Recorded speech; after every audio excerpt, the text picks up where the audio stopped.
my name is Catherine Wong. Today, I'm presenting correct high-level robot behavior in environments with unexpected events. This is a joint work with Rudiger Ehlers from the University of Bremen and Hadas Kress-Gazit from Cornell University. A lot of times, we want our robot to achieve complex behavior. To do so, we create a controller from a specification, and we make assumptions about the environment. Consider the case here where the robot tried to pass through a closed door. We make an assumption that the door will eventually be open. However, this assumption can be violated during controller execution, and our controller can fail. In our group, we're interested in automatically generating provably correct controllers. And our work here presents an approach to automatically deal with the controller failure problem due to environment assumption violations while maintaining the correctness guarantees at the same time. For the rest of the talk, I will go over an example to highlight our work. Consider the following workspace here. We started by defining the initial position of the robot. The robot starts in main room, as indicated by the yellow circle. The linear temporal logic specification is shown on the right, with its English interpretation shown at the bottom. Its goal is to go to corridor, as indicated by the orange flag there. On its way to corridor, notice that the door can close. With our current specification, no controller can be generated, as the door can be closed infinitely long, preventing the robot from reaching corridor. So the user makes an assumption that the door will be open when the robot is in hallway. With this new specification, a controller can be generated, and then we are ready to execute our task. However, what if the assumption made by the user is wrong, and the door closes when the robot is in hallway? Here, we show the same map as shown before in our lab. Our robot controller is shown at the bottom right corner in the form of finite state automaton. At the beginning, the robot starts in the leftmost node, main room, taking a transition of not door closed. As it continues its way to corridor, notice that now the door is closed. In our controller, no such transition exists, as we make an assumption that the door will be open when the robot is at hallway. Our controller thus has failed. In our work here, we address the problem at two different levels. In the controller synthesis level called recovery, and at the specification level, we have what's so-called environment characterization. In recovery, we have a modified controller synthesis algorithm. In black, we've shown the original controller we have. With our modified controller synthesis algorithm, we add in these green recovery transitions. These green recovery transitions are taken whenever the environment assumptions are violated, but the robot is still safe. So with this new controller, as shown here, the robot will wait in front of the door until the door reopens and continue its way to door and finally arrive at its destination corridor. In our environment characterization, we automatically rewrite the specification based on the robot observation and ask for user input when necessary. In this approach, we start with the original environment assumption as shown in the highlighted red box. During execution, we automatically update the specification based on the observation of the robot about the environment. At the beginning, notice that our environment assumption is automatically updated. A new class, not door close, is added as no door is present. Every time we rewrite our specification, we automatically regenerate our controller. If a controller can be successfully synthesized, the robot will continue its mission. Now, on its way to corridor, notice that now the door is closed again. Our environment assumptions is automatically updated. A new class, door close, is added in this case. Notice that with this new specification, no controller can be generated, as the door can be closed infinitely long, preventing the robot from reaching corridor. In the case here, we will automatically prompt user for input. So the user decided that we should also say something like, the door will eventually be open. With this new specification, a new controller is generated, and once the door reopens, the robot will continue its mission. To summarize our work, we tackled the problem of controller failure due to environment assumption violations through a modified controller synthesis algorithm and automatically rewriting the specification based on the robot observation with resynthesis. If you have more questions, please come to B2 in the interactive session this afternoon. Thank you. Ayanian, and I'll be presenting work on persistent monitoring with a small team of robots, and this is work that I've done with Sahil Garg.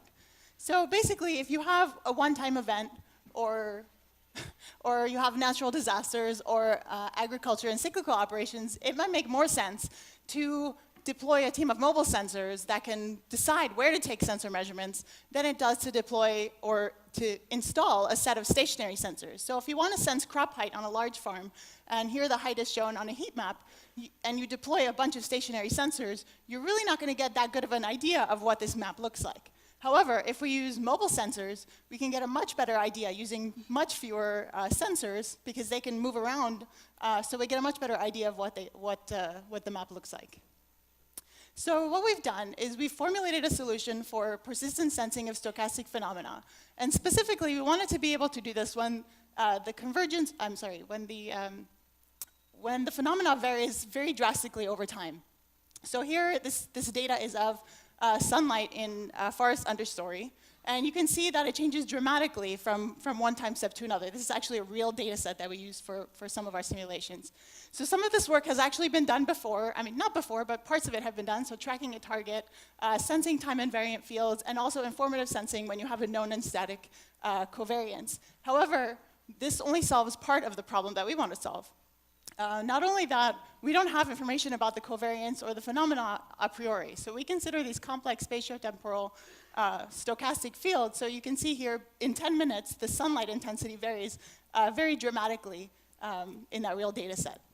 So because we don't have this information beforehand, we have two challenges. First, we need to adapt a belief on the underlying model based on measurements that we've taken in the last sensing cycle. And then we need to correspondingly optimize what the next sensing locations will be. We focus on modeling the underlying covariance structure because this gives us information metrics like entropy for free. And so we need this to evaluate the informativeness of sensing locations. We choose to model it as a Gaussian process because this allows us to represent the covariance structure with a small set of the hyperparameters of the covariance instead of a huge set of data. So this allows us to recast our challenges. And so now we're adapting our belief on the covariance hyperparameters based on what we've sensed in the previous sensing cycle. And this is a little bit easier than adapting this huge model. And we maximize entropy for the next sensing locations based on our current belief. And we do this in a separable but unified manner. So the belief gets adapted on a central server, which actually can be a robot. And the entropy gets maximized across the entire team. It's not a centralized process. So this is how it works. The server initiates a random belief, so these are our hyperparameters. It sends that belief to a robot. That robot chooses a sample from that belief and uses that to choose informative regions where it should do sensing. After it chooses the regions, it uses Markov chain Monte Carlo sampling to find an efficient route through all of these sensing locations. After it sends them, it sends that data back to the server. The server updates the belief and then sends it back to the robot, and the robot picks a new sample now from that updated belief. This doesn't happen just on one robot. It happens on all of the robots, and it happens asynchronously. So the server sends the initial belief to all of the robots. They individually choose their own sample. It's entirely independent. So they're all operating actually on a different, using a different model. They send their sensor readings back to the server, which then returns an updated belief to that robot alone. Therefore, at any given time, each of these robots are operating on an entirely different belief. And this leads to multimodal sensing. So everything is asynchronous. There's no timestamp here. So our contributions are, sorry. Okay, so we adopt the belief on the underlying covariance structure using particle filtering combined with Markov chain Monte Carlo sampling. We exploit this covariance structure of the belief to decentralize entropy maximization. So instead of this happening on the server, it happens on the individual robots. And we've developed an approximation that maximizes entropy on the set of informative regions using Markov chain Monte Carlo sampling. We've actually done this also in a distributed way where the central server is a robot and actually does not get central information. So if you'd like to hear more about this and our KL divergence data, please come to our poster B3. Thank you. Hello, everyone. My name is Chien-Ming Huang. I'm from the University of Wisconsin-Madison. Today, I'll be presenting this joint work with Takamasa, Satoru, Satake, and Takayuki Kanda from ATR Japan. So in this work, we were interested in how robots might use nonverbal behaviors to shape the perception of the friendliness of the robot. So what is interesting? Because over the years, we have developed and put more and more interactive robots into public places such as hospital, elementary school, train station, and museum. And this deployment of robots introduces new challenges of making the robot to engage and build relationship with people. And one of the things that make this interactive robot successful during interaction with people is the effective use of social behaviors. Prior research has suggested some methods to design effective social behaviors such as gaze, gestures, postures for interactive robots to interact with people during the interaction. However, most of these designed behavior were designed to be uniform, meaning that the robot will use the same behavior to all different people, and also use the same behavior over time to the same recurring users. But if you think about it, this is not what we humans do. We change our behaviors according to different contexts. We change our behaviors to different people who we have different relationship with. So we think this should be also the case for human-robot interaction. So in this, and this is actually in fact called social penetration in social sciences. So the idea is that interpersonal relationship and behaviors are so closely related to each other. So we change our behavior based on our relationship. And also our relationship also regulate the behavior we use during the interaction. So for example, as a relationship develops over time or grows, then the two person might use more close behavior, such as stand closer, making more eye contact during the interaction. So we think this should be also the case for robots. Excuse me. In this work, what we're trying to do here is to design or use subtle nonverbal behaviors for robots to shape people's perception in terms of friendliness of the robot. So why feeling of friendliness? Because the feeling of friendliness is one of the most important key in the early development of relationship. So what we're trying to do here is to see if we can change the robot's behavior to start to build relationship between humans and robots in the long run.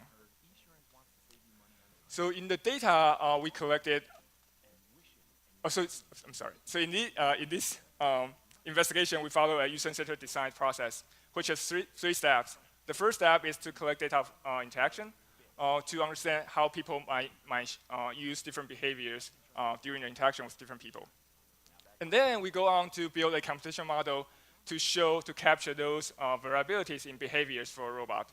And then in the third step, we have a human-robot interaction study to evaluate whether or not a user can see the differences in the robot's behavior and also attribute those differences to different perception.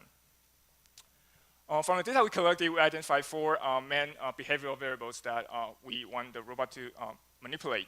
The first one is response time, approach speed, individual distance, and attentiveness. For attentiveness, it's whether or not the robot's in the field of view of the person. So I'm going to show you a video that the robot manipulates these four variables during the interaction with the person in the museum scenario. So here we have a museum set up. A user comes into the exhibition room. The robot recognizes that and approach to the person and greet. The audio is not here, but the robot says something to greet the person.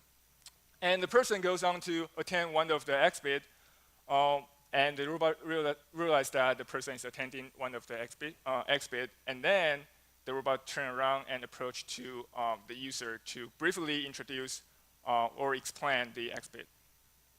So what we're doing here is to manipulate the robot's behavior, the distance between the robot and the human, and also the speed the robot approach to a person, and also where the robot should stand during waiting. To see our results and to know more about our design behaviors, please come to my poster section before. Thank you.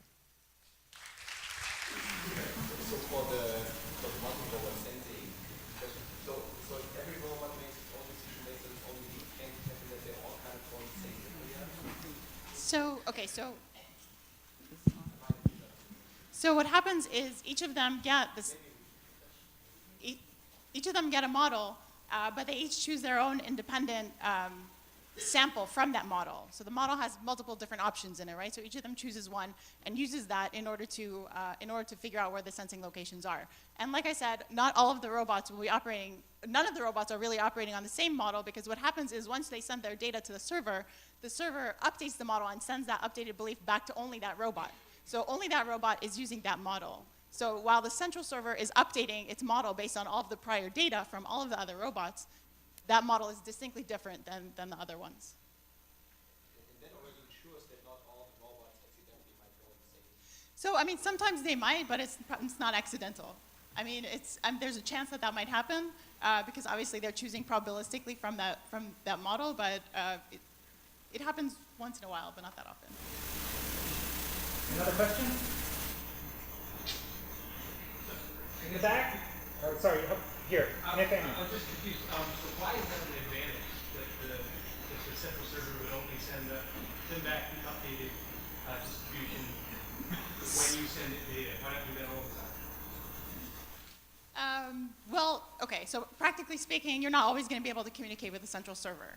And also this makes us able to decentralize the process so that now, so you can see in our poster later that all of the robots can now operate on their own model by doing just a slight tweak to that system. So if you get rid of the central server, each of the robots can have their own models, and then when they are able to communicate with each other, can combine them together.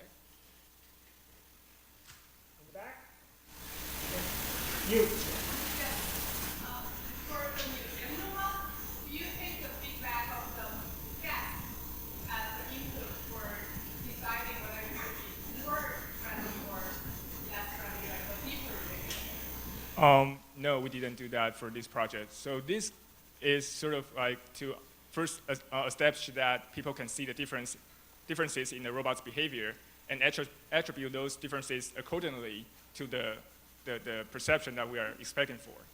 But I think in the long run, we will string this different stage of behavior and the relationship together so that we can look at how this behavior change actually play into the relationship development. But in this work, we did not look at that. Thank you. Any other questions over here? Yeah. For the first speaker, you can imagine that there's multiple possible responses to an environment doing something unexpected. How do you choose one of those responding? So we automatically observing the robot, the behavior of the environment as the robot is executing. So in the case there, once it started, we know that because the robot, we're using the vision to sense whether you can see a barcode. So the sensor is actually, the door, there's a barcode on it. So we cannot sense it, so we record that the environment is like no door closed. And as it goes, we can see that like there's a door. So that's how we append it onto our specification. One more question? Okay, I have a question for you. So maybe it's kind of is this paper about asking humans for help within the context of kind of logic, and can that be traditionally incorporated, the notion of asking for help when you're stuck? Yeah, so basically we try to do it automatically as long as we can do it. And once we don't know, so we try to add in called liveness and ask what user whether like this is something that you expect to happen and things like that. So. What if the human wasn't cooperative and they tried to complete the robot? So the controller can actually fail in that case since like no controller can be generated and we cannot continue our mission. My name is Chao. I will present the recent work on visual-inertial navigation using a rolling shutter camera with the unencrypted timestamps from Professor Rumlit's group at the University of Minnesota. So basically, precise 3D navigation is necessary in many applications. So for example, in indoor localization, navigation is critical for determining the relative location for points of interest. Another example can be the 3D photorealistic reconstruction, as the picture shown in this slide from Project Tango. So this picture is built in real time on mobile device, and we have been working as collaborator in this project. So in indoor environments, GPS signals are usually unavailable, so we have to depend on other types of sensors, like camera and instrument measurement unit IMU. So due to their high energy efficiency and accuracy, vision vision-aided initial navigation has become the most popular algorithm for indoor localization. However, due to low-cost sensors on most of the commercial-grade mobile devices, several challenges need to be taken. The first challenge is the rolling shutter effect. Basically, on rolling shutter image, each line of the image is captured at a different time instance, with thus different camera poses. Therefore, the vertical line in this image appears to be leaning to the left due to the relative velocity between the scene and the camera.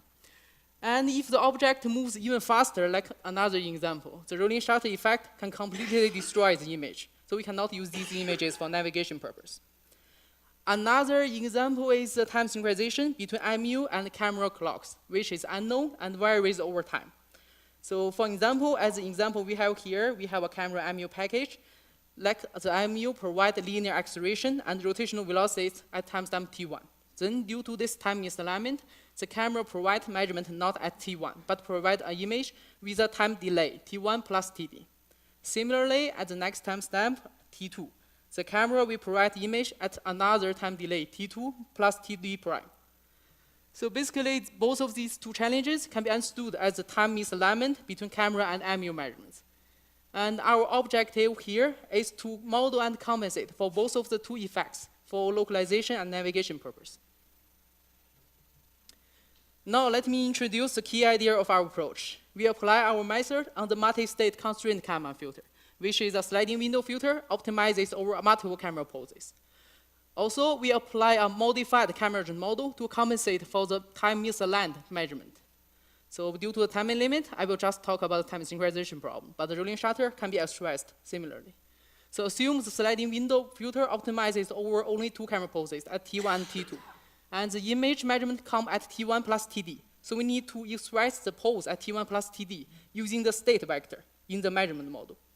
So the only method we are aware of in the literature is the constant velocity-based model, in which like the position at T1 plus TD can be expressed by the position at T1 plus the velocity at T1 times the time of that TD. And the same concept can be applied to the orientation.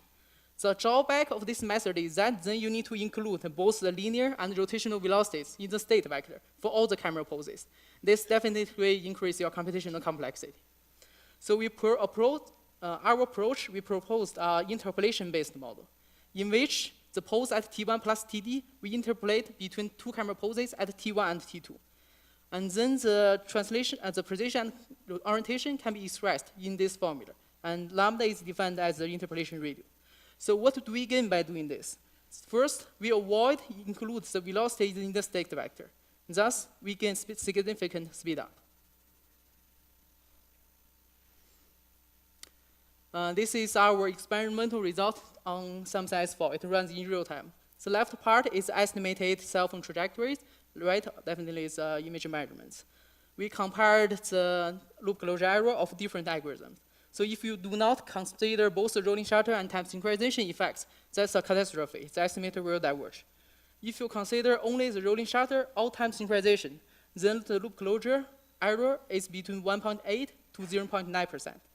Well, if you count both of the two effects, use our proposed method, the loop closure error drops to 0.59% over the distance traveled. So in addition, based on our experiment, with our proposed method, we gained about 2.5 times speed up in the most computational intensive part in the estimator, comparing to the method in the literature. Okay, thank you for your time, and I look forward to meet you in the poster section. Hi all, today I'll be presenting my work on dynamically feasible motion planning through partial differential flatness. This was the problem that motivated much of our work. How do you plan optimal dynamically feasible trajectories for underactuated systems in a constrained workspace? The current methods that exist to get an underactuated system from one point in state space to another are nonlinear optimizations, RRTs, and LQRTs. In each of these methods, at some point you'll have to integrate the dynamics to obtain the state trajectory from the input trajectory. Before we look at partial differential flatness, let's look at what differential flatness is. Consider a system with n states, m control inputs, and which follows the system dynamics x dot equal to f of xu. So if you can find m flat outputs such that you can express the states and the inputs of the system as a function of the flat output and its higher order derivatives, then the system is called differentially flat. If a system is differentially flat, then the problem of motion planning gets reduced to finding a simple geometric curve in the flat output space, which has to satisfy certain boundary conditions. But only a few systems are differentially flat. So we look to extend this concept. So if you can partition your states into S states and R states, where the R states are just a set of integrators, and you can find flat outputs as a function of your S states and inputs, and you can express your S states, inputs, and the derivative of the last R state as a function of the output and its higher order derivatives, then the system is partially differentially flat. So by definition, it is clear that if all your states are S states, then the system is differentially flat. As in motion planning for differentially flat systems, you don't need to integrate the dynamics to obtain a feasible motion plan for partial differentially flat systems. You just need to integrate the simple set of integrators, the R states. It can also be related to relative flatness, nonlinear defect, shape accelerated underactuated systems, and partial feedback linearization. It's known that a feedback linearizable system is differentially flat. So there naturally arises the question, are partial feedback linearizable systems partially differentially flat? So in our paper, we derive certain conditions on the dynamics of the system, which when satisfied would imply that the given partial feedback linearizable system is partially differentially flat. So if you plan trajectories using nonlinear optimization, you would try to find a optimal feed-forward input trajectory, and at each step of the iteration, you would need to integrate the dynamics to obtain the state trajectory from the input trajectory. In a differentially flat system, at each iteration, from the flat output trajectory, you would directly get the input trajectory and the state trajectory without any integration. But if the system is partially differentially flat, you will get the input trajectory, the S state trajectory, and the derivative of the last R state from the flat output. But you will need to integrate the simple set of integrators formed by the R states to get the entire state trajectory. An alternative approach is to plan separately in the flat output space and in the R state space. So then you can enforce the equality of the derivative of the last R state. So you will again get the input trajectory and the state trajectory directly. So the ball-bot, Segway, and inverted pendulum on a cart are all examples of partially differentially flat system. The Kubli is a hybrid differentially flat, partially differentially flat system. It has 3 states which are all partially differentially flat. We try to solve a simple problem where we try to get the inverted pendulum from the initial configuration to the goal configuration. The S states of this turn out to be the pendulum angle and the angular velocity of the pendulum, and the R states are the position of the cart and the velocity of the cart, which form a set of integrators. So the flat output is the lean angle of the pendulum, and we can directly get the force and the acceleration of the cart as a function of your flat outputs. You can numerically integrate to obtain the position and velocity of the cart and run an optimization to get the optimal flat output trajectory. This shows the pendulum recovering from various initial angles to get to the goal position. As you can see, the pendulum can recover from quite large initial angles. So partial differential flatness eliminates the need to integrate the full state dynamics to obtain a state trajectory. It is applicable to a broader class of systems when compared to differential flatness. It generates optimal trajectories, but unfortunately it also inherits most limitations of differential flatness. Like there is no standard procedure for finding out what a flat output for a partially differentially flat system is. And that brings me to the end of my talk. Thank you. Hi, I'm Tom Stone from the University of Edinburgh, and I'd like to talk to you about navigating using UV light. Like many of you here, I'm interested in GPS-free navigation, but perhaps a little differently. I take my inspiration from the desert ant. So desert ants are awesome navigators. They visually navigate these complex environments despite having tiny brains and really low resolution eyes. They're unable to pick out local features, but what we know that they use is global features, such as the skyline contour. Now, this is nothing new in robotics. People have performed precise localization before using digital elevation maps, but the challenge is extracting the skyline reliably despite clouds and features like that. So how did the ants do it? This is an image of a compound eye of an ant. And you can see all these little photoreceptors here. The majority of them are responsive to UV light. So could that be the trick? We converted a standard DSLR camera to be sensitive to UV light, and we collected an image data set across a whole range of locations, including ones that might be difficult to tell ground from sky, like this lake here. We then used very simple clustering algorithms to segment the sky from the ground.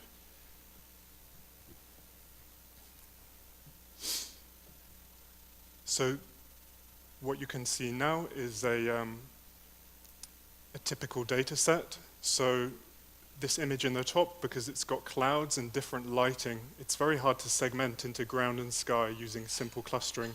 But in UV, it becomes easy. And the reason why, you can see on the right here, when you plot the pixels in their respective color spaces, it's very hard to pick out two distinct clusters in RGB. Whereas in UV, they separate naturally, so segmentation becomes almost trivial. But is it necessary to segment perfectly if you want to localize? Maybe it's more important to segment consistently. So what we did next is collect another image data set from a single vantage point in different weather and lighting conditions. This was in Scotland, so it didn't take very long. And then we applied our segmentation algorithm. This pixel-wise entropy plot can be seen as a kind of consistency measure where the dark blue pixels are consistently labeled pixels and the red ones are inconsistently labeled. And notice that near the skyline, the features that we want to extract, they're much less reliable in visible light. So if you want to extract the skyline, use ultraviolet light.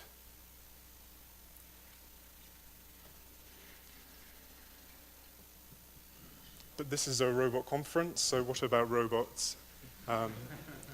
We modified our camera to take panoramic images in both visible and UV light at the same time. And then we stuck it on a cheap robot that you're probably all familiar with, the PhD student. And then we traversed a 2-kilometer route around Edinburgh, specifically chosen to include features such as busy streets, open parkland, and overhanging branches. And on the left, you can see the result. So this is the visible panorama. And on the right is the segmented UV image. And what's interesting is that every location has this kind of unique signature of skyline. So what we did next was we took an off-the-shelf SLAM algorithm, and we were able to correctly localize in the majority of locations just using these segmented images, as you can see by the green dots. Areas that it did struggle with are areas with trees and overhanging branches. We also tested a visual compass algorithm to see if we could recover the bearing on a route.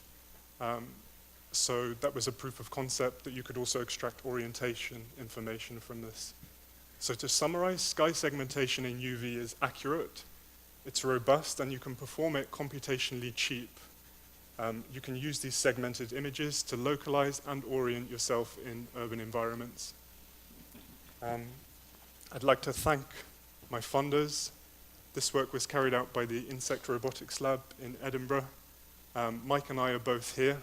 We're looking for applications for this work and would be interested in hearing from you at our poster. Thanks very much. So you do get a little bit of reflections from windows. That was one of the conditions that we tested. However, it's a lot less than in visible domain. So if the entropy plot I showed, you did see a few windows at sunset when they were really reflecting, but not so much. So it's lower spectral reflectance of the surface, but also higher penetration through the clouds. So you don't get any kind of cloud showing up. I don't know if you noticed the picture I showed with the cloudy sky. The clouds completely disappeared, and that was taken seconds apart. We don't have exact data of the timings it took, but it was pretty quick as compared to the nonlinear optimization where you start off with the input trajectory. But we are working on seeing how fast it is and how it scales with complexity of the system? Yes, so they also use some other stuff, like they keep a vector of where they've been, so they count how far they've moved. But what you can do is you can kind of pick them up when they've got back to the nest, and we call that a zero vector ant. And you can place it anywhere on the route, and immediately the ant will recognize it and go home. So yeah, just using vision.